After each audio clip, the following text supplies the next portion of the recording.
I'm Emma Myers, and welcome to Nevermore.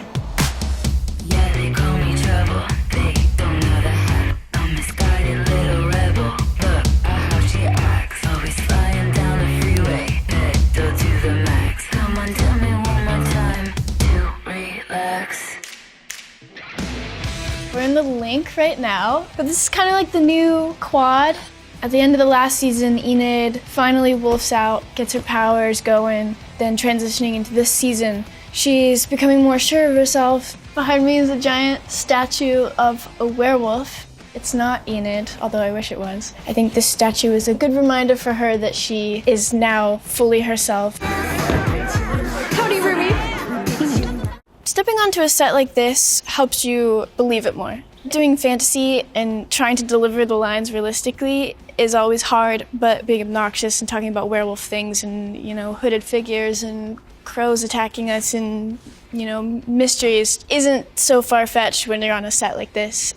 Jenna and I have been talking about every single little gargoyle and little monster statue and which one we would be and what we think their backstories are. Jenna would be that one, that pig guy. I said, where is he? I like the snake-looking thing. I don't know why. There's a connection somehow. You don't notice it all at first, but when you spend more time on these sets, you start to notice the smaller details.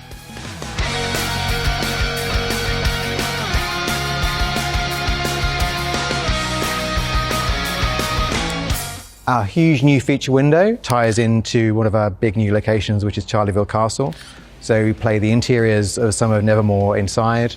You have the huge window in the hallway there, so we've replicated it here so that you can seamlessly move between this set and that location, and you feel like it's one big cohesive space. We've now got little Nevermore shields in stained glass either side of the front door there as well. And all the gargoyles, we had a huge selection of gargoyle designs. They all reflect different characters within the school and different creatures that inhabit the world. And again, all hand sculpted, which is a theme with this show. It's all very much artisan driven, which is what I love about it. It gives it a heart as well, which I think is important. And then we have another new feature, which is the Telltale Cafe, which is the only place the students are allowed to go now as they're banned from going to Jericho. So we had to give ourselves a nice little franchise coffee shop that's very much the Nevermore world, but you can certainly get your own little sachet of OB positive blood if you're in the vampire world. And then to give us some connection back to the real world, and I always try to make sets feel real and feel like they actually are real places rather than film sets. So we designed the whole set so it actually has a view out into the real world and real hills that try and give you that feeling of Vermont. So this is very much a protected view. We've got a lovely cherry picker there because we're extending the set out. So we have an exterior now to come into, which we'll play later on in the season. A lot of time went into selecting the right spot to build the set in the first place to give us that view out. You don't rely on blue screens or anything like that. It's all in camera, which is what we try and do all the time on this show.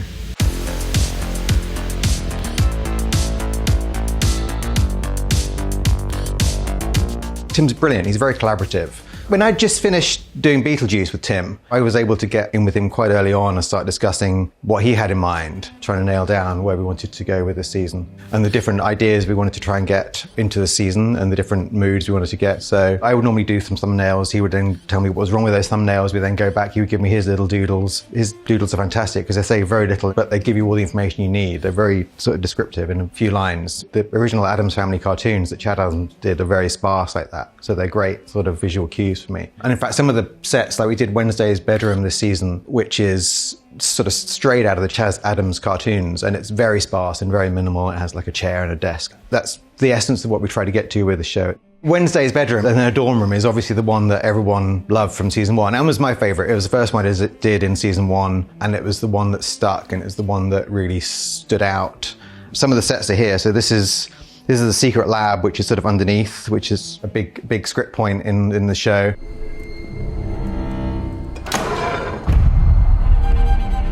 This is the entrance gates that we built on location. There's a huge sort of old seminary in the background that we designed the whole set to take these gates. It was all built in situ with a real road and everything else, which was a big undertaking for us. This is the Iago Tower. We sort of glimpsed it in season one. It's one of the 3 clock towers, and a few people commented to me why it was broken and smashed. And actually in this season we find out why it's broken and smashed. Enid, where are we? I think we're in Iago Tower. It's one of our biggest sets, and we actually had to physically dig out this part of the stage to get the height in. And it had to solve a lot of things in our plot lines, and I've literally only got the last few pieces of that now, so I'm having to sort of redesign some of this to fit in with some of the things it has to do in the last episode. It's such an architecturally difficult thing to build. It's all steel, it's all real, it all has to be its own self-supporting structure. Everything is the real deal in it, and it looks at when you're in there, you feel like you're in the incredible, nevermore collapsed Iago Tower. Hi AD, welcome to Morticia's Cottage.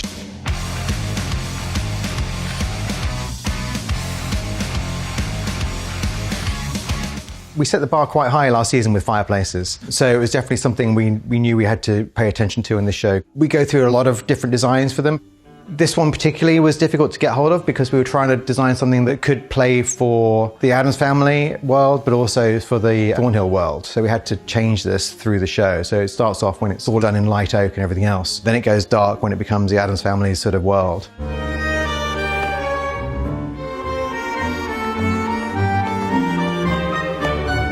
When we first come in, Marilyn's been living here, and the environment is very pink and very fluffy and is full of chintz and doilies and everything else. Who decorated this place? A homicidal maniac.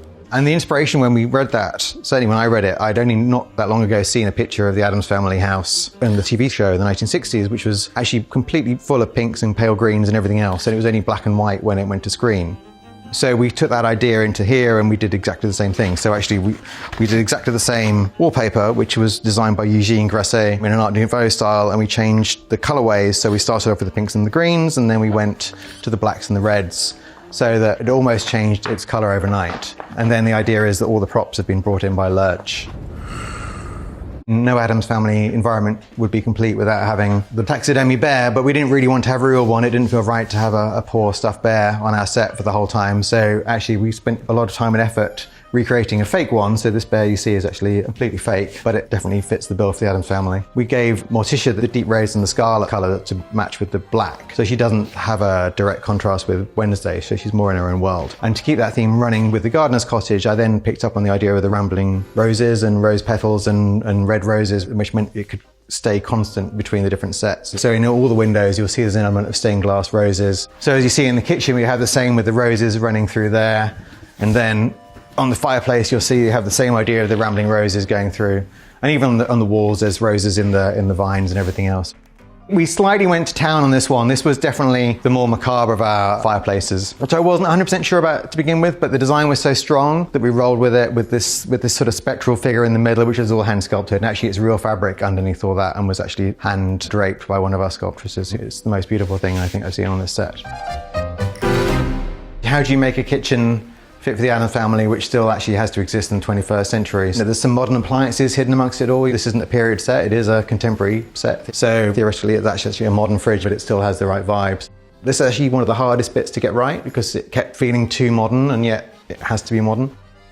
No Addams Family house would be complete without a conservatory of some description, and so we had to have this tacked onto the back of the gardener's cottage. And then we brought in a few of the nice elements, the ubiquitous fan chair, which has to be here no matter what. It's become synonymous with Morticia, so you have to have it. Morticia's lovely little carnivorous plant, which she's been nursing. My mother is a carnivorous plant aficionado. I assume I get my red thumb from her. The slightly dubious bird cage, which occasionally has a bird in it, depending on how we feel. But the whole point of this set was to sort of provide this very bright green pop that is visible through the very dark and gloomy reds and blacks of the other set, and gives us a little bit of respite in the colour scheme.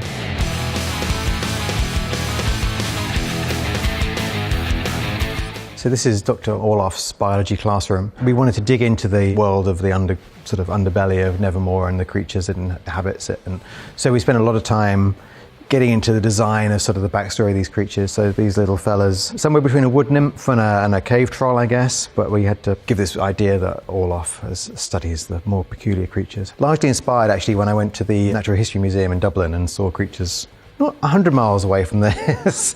The whole space, I think, is generally designed to give it that slightly icky feel. His desk is made out of a mortuary slab, which we don't quite know where it came from, and we probably don't want to know where it came from. And then every time we come in here, we have a different set of drawings on the board and a different set of lessons that he's teaching, presumably done by an assistant because he hasn't actually got any arms. We've also got custom Milt lamps in here, which actually were from an Eastern European operating theatre that I saw a bit of reference, and I turned them into these sort of batwing lamps. And we've obviously got all the Nevermore detailing throughout. So much so that we even have all the original sort of pieces, and we have functioning Bunsen burners and functioning taps, and everything is designed to work and feel like a real classroom, even if it is a little bit more extraordinary than the normal one. You seem to attract murderers like most people catch cold. It's a gift.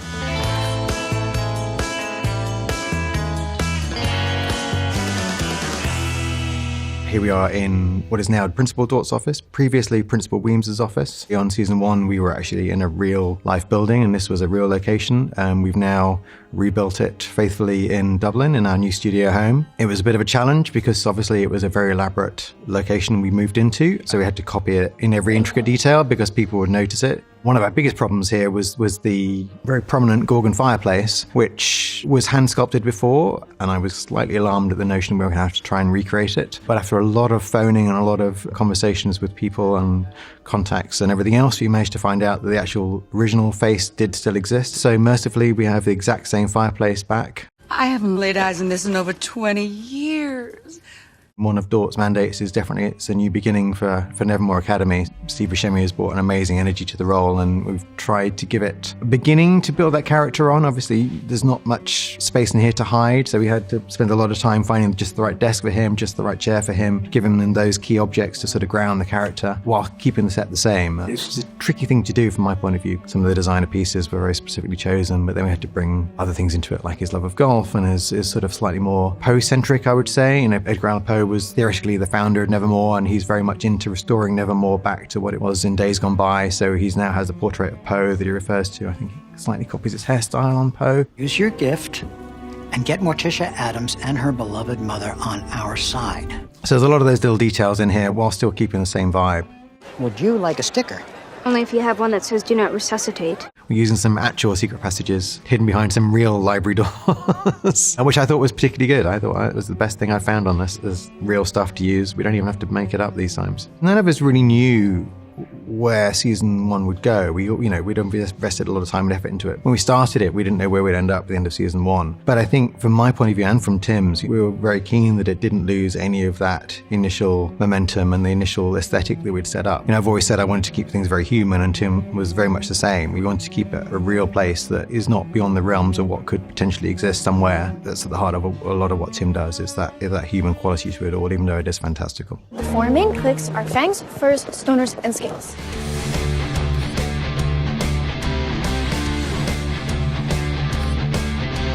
So here we are coming into Caliban Hall, which is the new sort of area of Nevermore. It gives us a chance to dig into the architecture a bit more and explore the world a bit more. So this is architecturally following some of the rules set down by Charleville Castle. So it means we can transition from there to here and keep it all in continuity and make it all feel cohesive again, which is what I was trying to achieve with this set.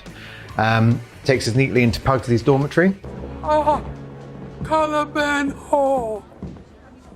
My old stomping ground. This is the first time we see another dorm other than Wednesday's, which was interesting because we'd made Wednesday such a special place. We had to try and do the same trick again. We went down the same avenue, so we pulled in different elements from Nevermore. So we have different types of windows, different elements, and all of which tied together with these bunk beds, which were designed to feel a little bit like a treehouse. The nice details of the fireplace.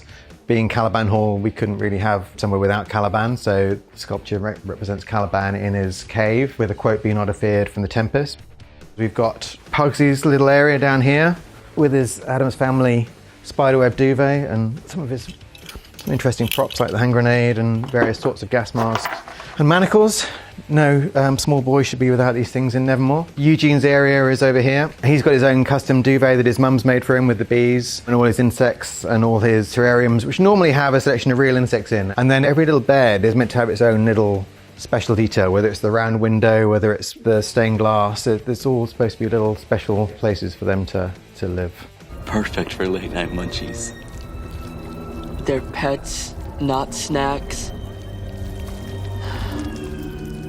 And also there's some interesting things. We wanted to make the place feel like it was that eclectic world of architecture, so nothing is, it's evolved, it's grown, so you've got different bricks and different walls and different arches all sort of intersecting as if it's been carved up and rebuilt over the years to give it a sense of history and past. And the story with Wednesday's dorm was always that Enid was sort of on her own and had ended up top of the building in her own dorm. She was almost an outcast of outcasts on herself, and Wednesday was meant to be the interloper, and that's why they ended up splitting the room in half.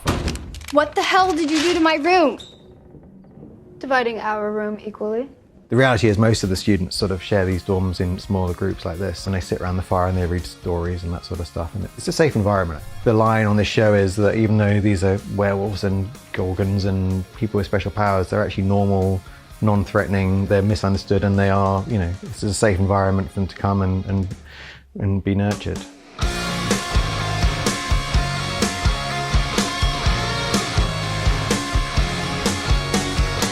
So I hope you've enjoyed our little tour of Nevermore and had fun seeing what we've got to offer, but I've now got 41 emails I have to go and answer and torture to be done. Thanks very much. Have a good night.